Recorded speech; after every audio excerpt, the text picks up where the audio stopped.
अस्सलाम वालेकुम स्टूडेंट, आज हम केमिकल बॉन्डिंग वाला चैप्टर आगे कंटिन्यू करेंगे। लास्ट मैंने आपको बताया था कि केमिकल बॉन्डिंग होती क्या है। वो फोर्स जो दो मॉलिक्यूल्स को आपस में बाइंड करती है वो फोर्स केमिकल बॉन्डिंग कहलाती है। केमिकल बॉन्डिंग की मैंने दो टाइप्स बताई थी, एक कहलाता है आयनिक बॉन्ड, दूसरा कहलाता है कोवैलेंट बॉन्ड। आयनिक बॉन्ड वो बॉन्ड होता है जिनके दरमियान दो अपोजिट चार्ज वाले एटमों के दरमियान अट्रैक्शन होती है।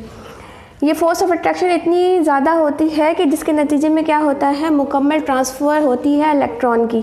इसके नतीजे में जो बॉन्ड बनता है वो आयनिक बॉन्ड और इसका दूसरा नाम है इलेक्ट्रोवैलेंट बॉन्ड कहलाता है। कैरेक्टरिस्टिक देखते हैं आयनिक कंपाउंड्स के। आयनिक बॉन्ड के नतीजे में जो कंपाउंड्स बनते हैं वो आयनिक कंपाउंड्स कहलाते हैं। इनका सबसे पहला कैरेक्टर क्या है, ionic compounds are solid at room temperature. Ionic compounds room temperature पे भी जो है वो सॉलिड ही रहते हैं, अपनी शक्ल नहीं तब्दील करते। इसकी वजह क्या है, रीज़न क्या है इसके पीछे? इसका पीछे रीज़न है complete transfer of electron. Complete transfer के नतीजे में जो बॉन्ड बनता है वो बहुत मजबूत बॉन्ड होता है, इसीलिए ये सॉलिड रूम टेम्परेचर पे भी अपनी शक्ल तब्दील नहीं करते। दूसरा कह रहे हैं कि आयनिक कंपाउंड का कैरेक्टर क्या है। Ionic compound have high melting and boiling point. इनका मेल्टिंग और बॉइलिंग पॉइंट ज़्यादा होता है। उसके रीज़न भी अगर पूछा जाए तो आप क्या कहेंगे, क्या रीज़न है इसके पीछे? इसका रीज़न भी यही है क्योंकि ये बहुत मजबूत बॉन्ड के नतीजे में बनते हैं, यानी आयनिक बॉन्ड के नतीजे में बन रहे हैं, इसीलिए ये इनका मेल्टिंग और बॉइलिंग पॉइंट जो है वो ज़्यादा होता है। तीसरा कैरेक्टर और अहम कैरेक्टर क्या है आयनिक कंपाउंड का, कि ionic compound do not conduct electricity. Ionic compound में से इलेक्ट्रिसिटी पास नहीं होती जब तक, आगे एक शर्त है जो मैंने आगे लिखी नहीं है लेकिन आपको समझा रही हूँ कि क्या है। अहम कैरेक्टर क्या है, आयनिक कंपाउंड अपने अंदर से इलेक्ट्रिसिटी पास नहीं करते, लेकिन अगर आयनिक कंपाउंड्स को मेल्ट कर दिया जाए यानी पिघला दिया जाए या उनको सोल्यूशन की शक्ल में ले आए तो उनमें से फिर इलेक्ट्रिसिटी पास हो जाती है। क्या कहा मैंने, आयनिक कंपाउंड अपने अंदर से इलेक्ट्रिसिटी नहीं गुजारते जब तक वो सॉलिड शक्ल में है, लेकिन अगर उनको मेल्ट कर दिया जाए या उनका सोल्यूशन बना दिया जाए तो उनमें से इलेक्ट्रिसिटी बआसानी गुजर जाती है। फिर एक और कैरेक्टर, आयनिक कंपाउंड सॉल्युबल होते हैं in polar solvent. Ionic compound सिर्फ पोलर सॉल्वेंट में हल होते हैं, नॉन पोलर सॉल्वेंट में डिज़ोल्व नहीं होते। पोलर सॉल्वेंट की एग्जांपल यहाँ पे दी गई है, वाटर। जैसे वाटर का फॉर्मूला होता है H2O, H पे होता है पॉजिटिव चार्ज, O पे होता है नेगेटिव चार्ज, ये एक पोल है, और O जो के ऊपर नेगेटिव चार्ज ये दूसरा पोल है।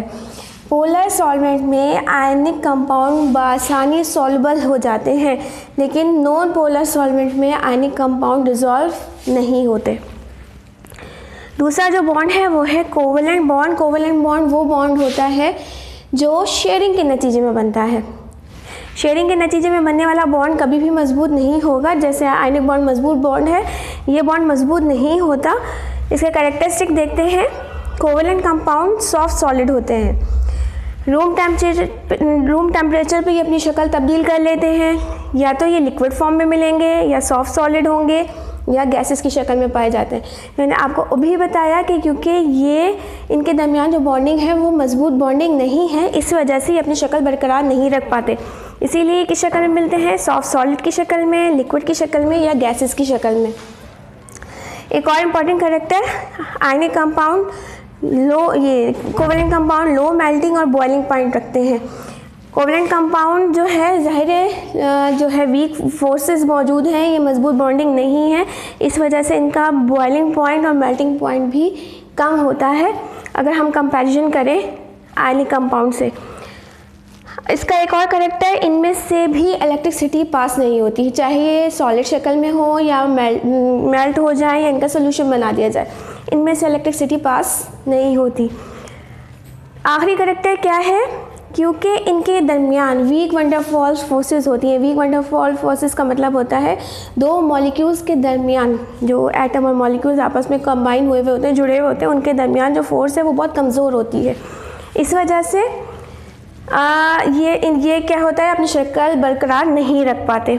चौथा पॉइंट, सॉल्युबल होते हैं नॉन पोलर सॉल्वेंट में। अभी हमने आयनिक में पढ़ा था कि आयनिक कंपाउंड सॉल्युबल होते हैं पोलर सॉल्वेंट में, जबकि कोवेलेंट कंपाउंड सिर्फ सॉल्युबल होते हैं किसमें, नॉन पोलर सॉल्वेंट में। नॉन पोलर का मतलब होता है जो ऐसे बॉन्ड से बने हुए एटम या मॉलिक्यूल जो शेयरिंग के नतीजे में बने हो, सेम एलिमेंट्स के दरमियान शेयरिंग के नतीजे में बने हो, वो नॉन पोलर होते हैं और उनमें ये सिर्फ सॉल्युबल होते हैं। इसी एग्जाम्पल में आता है बेंजीन। फॉर्मूला होता है बेंजीन का C6H6।